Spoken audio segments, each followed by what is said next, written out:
Salut les devins, c'est Saikyo. Il est l'heure pour moi de vous proposer ma review de l'épisode 7 de la saison 3, si je dis pas de bêtises, de My Hero Academia. Et quel régal, franchement, je sais pas ce que vous en avez pensé, si vous l'avez vu, j'espère que vous regardez cette vidéo après avoir vu l'épisode, c'est quand même mieux. Ils ont vraiment géré un truc de fou sur cet épisode-là, comme sur les autres, mais on sent qu'il y a un niveau de maîtrise sur leur animé qui est, j'allais dire inégalé, je ne sais pas, mais qui est quand même exceptionnel. Cet épisode nous racontait des éléments sur le papier relativement simples, c'est-à-dire il y a des méchants qui attaquent le camp dans lequel personne comme par hasard ne s'attendait à ce que les méchants attaquent ici et maintenant. On nous raconte la fin qui en plus a pour but une espèce de kidnapping de Katsuki Bakugo, enlèvement qui a réussi, si vous avez lu le manga vous saviez que ça allait réussir, ils ont failli emporter avec eux Fumikage mais ça n'a pas marché, pour au final en arriver sur une situation où les super-héros se sont plutôt bien défendus mais n'ont pas gagné. Ils ont quand même perdu un membre, il y a beaucoup de blessés, de machins, il y en a qui ont failli crever. Même si c'est pas une défaite totale à mon sens, c'est quand même un gros fiasco. En gros c'est ça qui nous a été raconté, mais la manière dont ça a été fait, c'est ça qui change le tout. Tu pouvais le raconter ça d'une manière extrêmement dégueulasse, mais il y a tellement de rebondissements de situations dans l'épisode.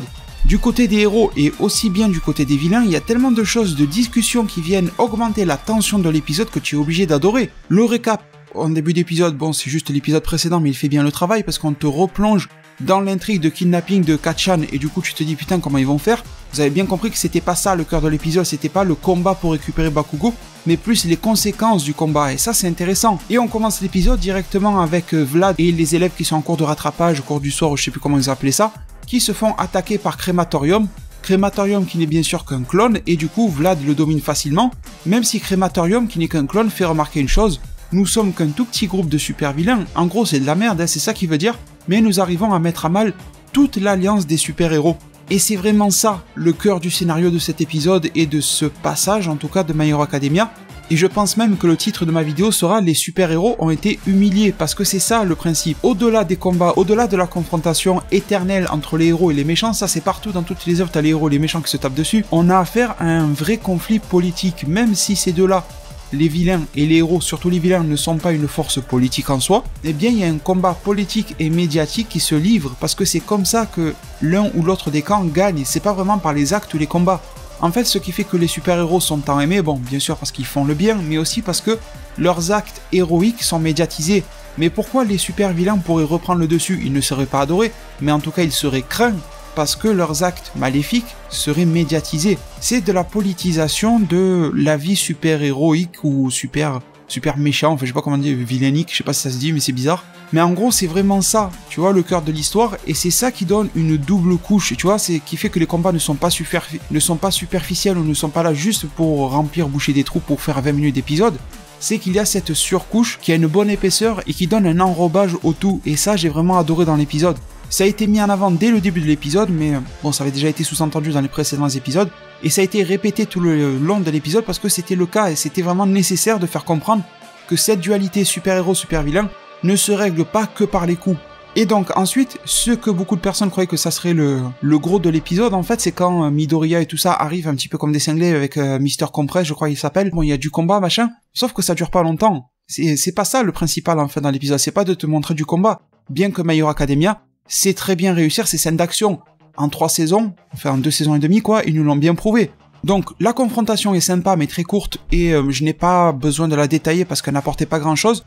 Il y a eu le truc comme quoi l'autre c'est un magicien, alors il te fait des illusions d'optique, tu vois, on avait tous remarqué qu'il y avait les petites billes et on se doutait tous que Bakugo était piégé dedans. Sauf que c'était un leurre celle que l'on voyait, qu'il a mis bien en évidence pour que tout le monde se concentre dessus, y compris nous spectateurs pour qu'il en ait d'autres cachés dans la bouche ou ce genre de choses, qu'il avait bien protégé, dans lesquels sont vraiment Fumikage et Bakugo. Ça c'était plutôt intelligent, parce que nous, on se met à la place des héros quand on regarde cette œuvre-là. Je pense pas qu'il y ait beaucoup de monde qui se mette à la place de Moonfish ou un truc comme ça, bon, je suppose. Et du coup la réaction c'est justement de se dire ça, vas-y chope-lui les billes qu'il a parce que les héros sont dedans, sauf que non, en fait c'était caché, donc c'est bien foutu. Mais finalement, bien sûr, il arrive Kurogiri ou Black Mist, je sais pas sous quel nom vous le connaissez, celui qui fait les warps, les dimensions, etc. pour pouvoir se déplacer de zone en zone. Donc le combat a été courté, on pense que les super vilains ont gagné, mais il y a Yuga Aoyama qui est là avec son espèce de laser là du nombril qui lui donne la diarrhée là. Bon, en tout cas il le fait, il arrive quand même à déconcerter les super vilains, sachant qu'il avait été entre guillemets épargné par Crématorium précédemment ce jeune, et du coup ça fait en sorte que Fumikage soit sauvé. Bon, dans tous les cas, que ça soit Bakugo ou Fumikage, faut sauver, faut le sauver à celui qui est tenu captif par les super vilains. Mais le fait que ça soit Bakugo, ça a plus d'impact, parce qu'il est plus à la frontière entre les méchants et les gentils, C'est vrai que Dark Shadow est un petit peu bizarre, hein. Tu le fous dans les ténèbres, c'est compliqué. Mais malgré tout, Fumikage reste profondément un gentil dans l'âme. Bakugo, c'est questionnable, mais si vous avez lu le manga, vous savez ce qu'est vraiment Bakugo, donc voilà, j'en dis pas plus. Il y a aussi cette dualité que j'ai beaucoup aimée entre les élèves qui ne peuvent pas agir, comme par exemple Ejiro Kirishima, et lui, Lida, enfin beaucoup de monde, qui sont là et sont enfermés avec Vlad. Ils ont pour but d'être protégés, tu vois, et de pas bouger. Et ils ont envie d'y aller parce que leurs potes, ils sont en train de se faire déboîter. Peut-être qu'il y en a qui meurent, ils savent pas en fait. Ils sont dans l'inconnu et en plus, ils savent que les autres sont pas forcément en bonne posture. Aizawa leur confirme de pas bouger, donc forcément, ils vont respecter l'ordre. Donc il y a le fait d'être oppressé comme ça, à ne pouvoir rien faire, qui est vraiment cool dans l'épisode, je trouve. Et au final, le constat est que dans cette première moitié d'épisode, les super vilains, même s'il y a eu des dégâts de tous les côtés, les super vilains gagnent. Il y a même eu la phase où Midoriya, là, Deku, va dire les super vilains nous ont humiliés. On a été humiliés par eux. Donc je trouve que là, c'est vraiment le bon mot. Ils ont été humiliés dans le sens où, voilà, leur image va en pâtir par le biais des médias. Politiquement, comme je le dis, ils vont être rabaissés. On a vu après à la télé un vieux là qui disait moi j'enverrai jamais mon fils dans une école comme UE alors qu'on sait que c'est la meilleure des écoles. Mais malheureusement, l'effet médiatique, il y a une différence entre la réalité des choses, la bravoure qu'il y a eu sur un lieu de combat et la manière dont ça va être répété. Et ça, c'est pareil dans la vraie vie. Tu fais quelque chose, mais il y a 2-3 mecs qui vont s'amuser, ou filles, je sais pas, qui vont s'amuser à le répéter et à le déformer, ou alors vont prendre uniquement, même s'ils déforment pas, mais prendre uniquement certaines parties du récit, les sortir du contexte, et ça va te donner une image différente. Parce que si le grand public connaissait l'histoire de Yue dans cette bataille, de la même manière que nous on l'a vécu dans les épisodes. Imagine, il y avait des caméras, un GodTube, tu vois, comme il y a CamyTube, comme il y a dans Dragon Ball Super, et qu'ils ont un moyen d'observer. Ils se seraient dit, putain, Yue, ils se sont fait attaquer, peut-être même humiliés, mais en tout cas, ils ont combattu avec bravoure. Je peux quand même avoir confiance en eux parce qu'il n'y a pas mieux. Mais là, c'est pas ça qui va se dire, c'est que les super méchants ont fait ça, ils ont capturé l'autre, il y a tant de blessés, de machin. C'est juste ça qui va ressortir. Ce sont des vrais points de l'histoire, mais qui ne sont pas représentatifs de tout. Et ça, c'est très intéressant aussi. Et Shigaraki, qui est un petit peu le cerveau, manipule très bien tout ça et s'en réjouit à la fin de l'épisode. Pendant ce temps, on essaye de soigner les blessés, etc., de penser les blessures, et on a la discussion du proviseur, de All Might et tout ça. On établit clairement le fait qu'il y aurait très sûrement un traître dans la série. Je ferai peut-être une vidéo pour en parler un petit peu à part de ce fameux traître, mais là, les spoilers n'ont pas lieu d'être ici. Hein. Mais en tout cas, c'est quelque chose de très plausible, on va dire ça comme ça. Mais malgré tout, cette histoire de traître est vite mise de côté parce que personne ne peut prouver qu'il est innocent dans l'histoire, donc autant continuer sur cette base de confiance. Et peut-être que le traître n'est pas dans cette pièce, mais ailleurs. Ça, on en reparlera dans une autre vidéo. Ensuite, il téléphone le policier à All Might, et la jeune Momo, vous vous rappelez, qui avait pu justement faire en sorte, grâce à son collègue, de mettre un espèce de capteur de GPS, un petit peu comme dans des films d'espionnage, sur le nez mou, le brainless, l'espèce de monstre sans cervelle, c'est ça que ça veut dire brainless. Et du coup, vu que ce monstre-là est revenu à la base des méchants, eh bien on peut aller directement casser la gueule des méchants dans leur base. Et je suis très content que cet animé ait directement enchaîné avec ça. J'ai l'impression qu'on va pas avoir de filler ou de temps mort entre ça, bon peut-être que oui, peut-être que je me trompe, mais la manière dont ça nous est présenté, il y a le GPS, All Might se chauffe, il va aller leur défoncer leur gueule, il a même dit je vais leur dire la cavalerie contre-attaque, donc je ne vais pas spoiler ce qui se passe. Si vous avez vu déjà l'opening de My Hero Academia saison 3, vous savez ce qui va se passer par rapport à All Might. Si vous avez lu le manga, vous savez encore mieux, vous savez même comment ça va se finir. C'est un passage, un moment qu'on est énormément à attendre en animé parce que ça va tout déchirer. Si vous savez pas de quoi je parle, soyez patient, mais quand ça va arriver, pensez à moi parce que ça va tout péter, vraiment. Un des meilleurs passages, si ce n'est le meilleur passage à ce jour de tout My Hero Academia. Et donc, même dans cette phase d'humiliation, il y a quand même eu un espoir en fait pour les super-héros d'arriver à contre-attaquer. Donc voilà, ils vont essayer de battre le fer tant qu'il est chaud, et ça c'est cool.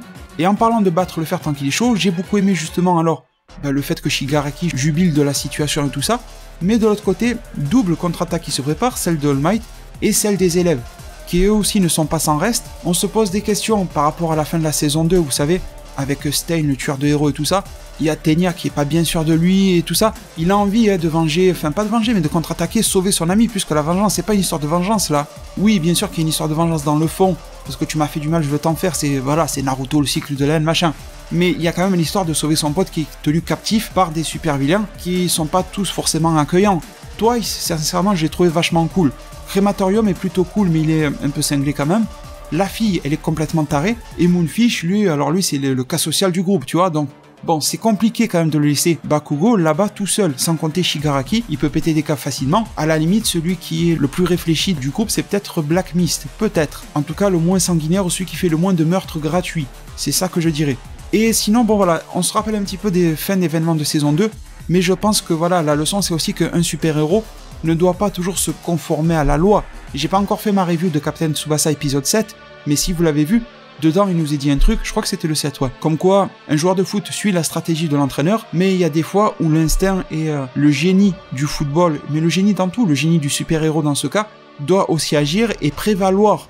Donc je pense que, bon, même s'il y a des ordres qui sont donnés, est-ce que les jeunes super-héros doivent agir ou pas? Je ne sais pas. Je pense que la logique des choses serait que non. Mais comme le dit Ejiro très bien, vous avez tous raison en me disant de ne pas agir, mais je ne pourrais plus être ni un homme ni un super-héros si je n'agis pas aujourd'hui. C'est ça, la situation est parfaitement résumée avec ces quelques mots. Et bon, vous savez très bien qu'ils vont pas rester sans rien faire, on est dans un shonen, hein, donc c'est pas trop du spoil de vous dire que oui, ils vont faire quelque chose. Sinon, ça ne sert à rien de faire une histoire.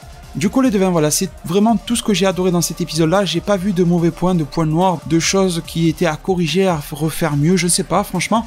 Je sais que je me répète, mais je suis vraiment quelqu'un qui préfère lire les mangas que voir les animés, mais quand je vois cette saison 3, je peux vous dire que voir cet animé me plaît encore plus que lire cette période-là de My Hero Academia dans le manga. Donc voilà, c'est un gros gage de qualité pour moi. Quand un animé arrive à sublimer son manga, ça veut dire que là, le travail a été réalisé et dépassé, tu vois. Donc c'est très heureux que je conclue cette review là, très impatient de voir l'épisode suivant et ce qui va se passer par rapport à cette fameuse contre-attaque de la cavalerie comme le dirait All Might, même si je sais déjà en manga, mais l'animé va être un truc de fou, je vous le dis, j'en suis sûr et certain, j'ai confiance, les yeux fermés, ça va déchirer. Voilà, du coup d'ici là, je vous remercie énormément pour tous les pouces bleus, votre soutien continuel à mes vidéos, vous savez que c'est super important, prenez tous super bien soin de votre futur et à plus pour de prochains arts divinatoires.